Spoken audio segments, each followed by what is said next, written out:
Story 2, Overhaul. "What you need, Henry," the Fat Controller told him, "is an overhaul." "Yes, sir," agreed Henry. "Does that mean I've got to go away to crew again, sir?" The Fat Controller laughed. "Not this time," he said. "You won't believe this, Henry, but nowadays the people at crew couldn't do the work you need." Henry stared, and the Fat Controller laughed at his surprised expression. "Don't worry," he said. "We can do everything at my works. All I have to do is get you there. If James takes the express tomorrow, we can couple you in front. Do what you can to help, and you can go to the works in style." Henry told James that night. "Help me!" James snorted. "I don't need help. I can pull the express by myself, thank you. Overhaul indeed. 2 engines on 1 train is an overhaul, if you ask me." But the Fat Controller had already made the arrangements, so there was nothing James could do about it. Next morning, James backed into the coaches in the big station. Henry followed and was coupled in front. James was not in the best of tempers, but when the Fat Controller came to see them off, James tried not to show how cross he was. "Good luck, Henry," said the Fat Controller. "The people at the works know what to do, so you won't be there too long.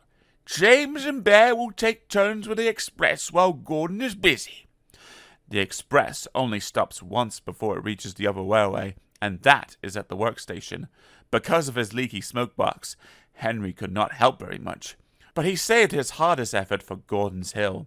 The 2 engines raced it up faster than they ever done. When they reached the top, James was feeling better. "That was fun," he said. "We might even be early at the workstation. We shall need extra time to uncouple you anyway." James spoke too soon. He had just crossed the viaduct when Henry felt something wrong with one of his wheels. "Something's wobbling," he told his driver. Just then, they both heard a cracking noise. "Ouch!" exclaimed Henry. "Whatever it is, I think it's broken." They were passing a station. Something hit the platform, and a brick flew past Henry's cab. It bounced off James's boiler and disappeared. "Ow!" exclaimed James. "Henry might need mending, but he needn't throw his broken bits at me." Just then, James and his driver heard Henry whistling to warn them that he wanted to stop. More bits and pieces flashed by, some hitting the carriages. Using the brakes skillfully, the driver stopped the train.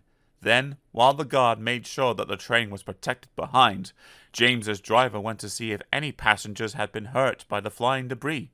No one had, but one of the carriage windows was broken. Henry's crew inspected his wheel. The trouble was not hard to find. "Your wheel has a steel rim called a tire," Henry's fireman told him. "It has broken and come off. It's a miracle it didn't do more damage." James pushed Henry into a siding and went back to the train. "An overhaul, is it?" grinned James as he passed. "It sounds as if you need retiring, you poor old thing." He guffawed loudly at his own wit and puffed away. Henry smiled to himself. "I don't know about retiring," he chuckled. "I certainly feel tired."